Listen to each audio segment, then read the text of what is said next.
di mana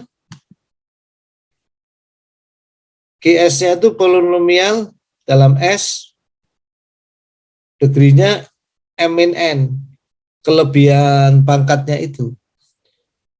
Nah, sisanya RS per DS ini adalah polinomial yang orde atau derajatnya kurang dari N. Supaya yang RS per DS-nya itu berubah jadi proper. Ya. Nah, kemudian inverse Laplace transformnya nanti dihitung dengan menentukan Laplace transform inverse dari QS tambah Laplace transform dari RS per DS yang bisa dilakukan dengan ekspansi parsial. Sedangkan yang QS ini kan misalnya bentuknya misalnya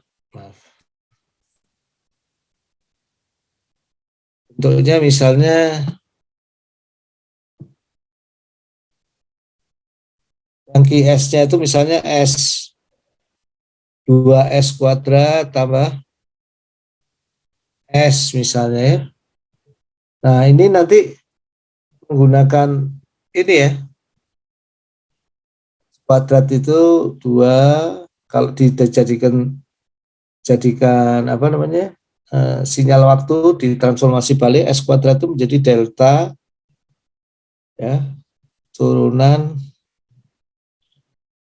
pertama ya. Turunan pertama dari delta. Saya tuliskan kayak gini misalnya. Nanti kalau kalau S kuadrat ya turunan kedua ya. Kalau S ya menjadi turunan pertama ya.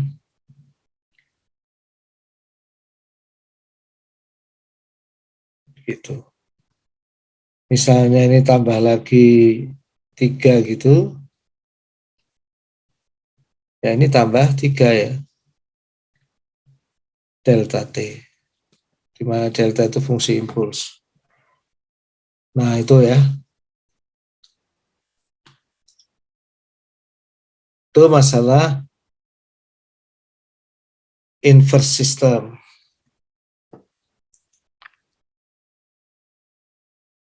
Oke, nah sekarang kita masuk satu hal yang penting. Penting banget ya. Jadi kita kembali ke fungsi sistem yang kita sering menyebutnya sebagai transfer fungsi ya. Jadi kalau bentuk, kita tahu sistem linear time invariant, outputnya adalah input kali konvolusi dengan respon impuls ya. Nah nanti dengan menggunakan sifat transformasi Laplace ini bisa dituliskan seperti ini. Ya, jadi konvolusi itu di domain kompleksnya, kalau dituliskan di sinyal waktu merupakan konvolusi, di dalam frekuensi kompleks merupakan perkalian. Ya, maka HS bisa dituliskan sebagai YS per XS. Nah, ini ada dua istilah yang sama-sama sering dipakai. Ya. Fungsi sistem dan system function atau transfer function. Ya. Kalau yang saya tahu yang sangat sering digunakan adalah fungsi alih atau transfer function ini. Tapi barangkali memang di beberapa tempat atau jurnal kadang mungkin disebut juga system function. Yang kalau kita lihat ini tidak lain adalah transformasi Laplace. HS itu adalah transformasi Laplace dari respon impuls. Ya. Jadi akhirnya orang tuh sering menggambar sinyal sistem linear time invariant itu blok diagram seperti ini ya. Dan kalau digambarnya pakai XS itu bisa diartikan perkalian. Jadi lebih gampang, dalam bayangan kita lebih gampang. Dan itu manfaatnya luar biasa. Banyak sekali desain yang dilakukan berdasarkan ini ya. Seperti Anda tahu nanti Kalau mau diubah ke transformasi Fourier hanya menjadi respon frekuensi ya. Nah, itu yang menjadi dasar-dasar nanti desain low pass filter, high pass filter seperti yang pernah saya jelaskan ya. Jadi kadang-kadang apa? Setelah kita susun kerangka pikir atau kerangka kerja atau framework dengan baik ya, dunia itu seolah-olah berubah gitu. Jadi kita di dunia baru itu kita bisa melakukan ngapain-ngapain berbagai hal yang kalau kita lihat dari domain waktu serba sulit itu karena mainnya dengan persamaan diferensial dan integral. Tapi begitu di domain frekuensi menjadi dengan berpayah-payah sedikit setelah masuk di domain frekuensi jadi lain gitu. Frekuensi bisa dipotong, difilter, ya. Nah itu luar biasa ya. Ini nanti biasanya disebut representasi diagram blok atau blok diagram ya. Sangat banyak digunakan. Ini konsep dasar yang muncul dari transformasi Laplace yang sangat penting yang diambil dari sifat konvolusi.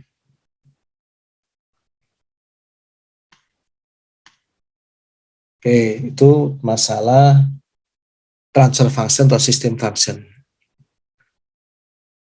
Ya, kuliah ini nanti menjadi dasar ya. Habis ini kita banyak ngomong aplikasi, tapi kuda-kudanya harus kuat dulu.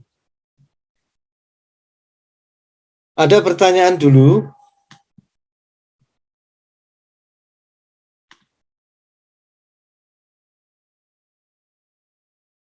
Pak, kalau misalnya kita mau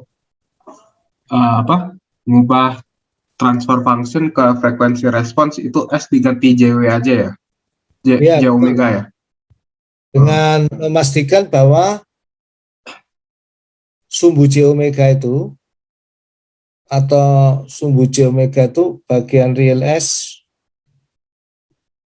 sama dengan 0 ya.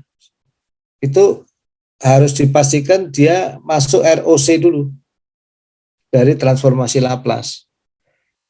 Kalau nggak masuk, berarti nggak ada. Jadi misalnya Anda punya transformasi Laplace, misalnya seper S min 2, ini HS-nya ya, misal ya, terus ROC-nya itu kayak gini, ya, jadi di atas 2, JWJ omeganya nggak ikut, ini nggak boleh Anda langsung HJ omega terus jadi, karena nggak masuk daerah Laplace, Laplace-nya hanya terdefinisi di sini gitu. Paham, Mas? Laplace cuma di sumbu Y-nya ya? Ya, Laplace harus ada di sumbu imajiner. Ini kan kalau bidang kompleks yang sumbu X-nya itu biasanya disebut sigma gitu atau sumbu real, sumbu yang apa? Sumbu Y-nya itu biasanya disebut J omega atau sumbu imajiner. Jadi pastikan bahwa sumbu imajiner itu masuk dalam region of convergence. Baru bisa kalau itu HJ omega sama dengan HS, di mana S-nya tinggal diganti dengan J omega gitu. Jadi cuma bisa dengan 3 JW kalau asalkan yang bagian sumbu imajinernya aja itu ada ya, yang S-nya nilainya imajiner aja. Ya, masuk region of convergence. Oke, kasih Pak. Ya. Ya.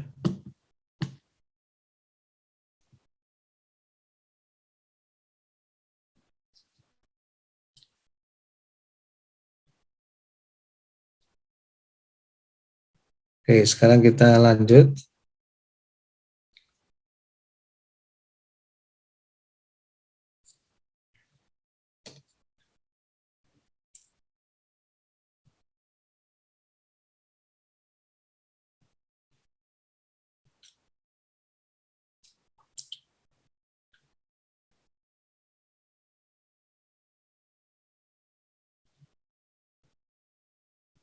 Nah, ini karakterisasi sifat-sifat sistem linear time invariant ya.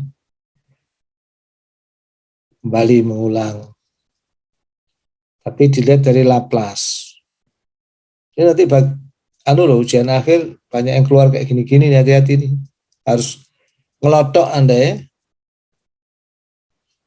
Paham gitu, kalau ngerpek ya nggak apa-apa, ngerpek open book semua. Untunglah Anda ya. Kalau zaman saya nggak ada namanya sinyal sistem open book, nggak ada, closed book semua. Tapi ya belum tentu juga kan.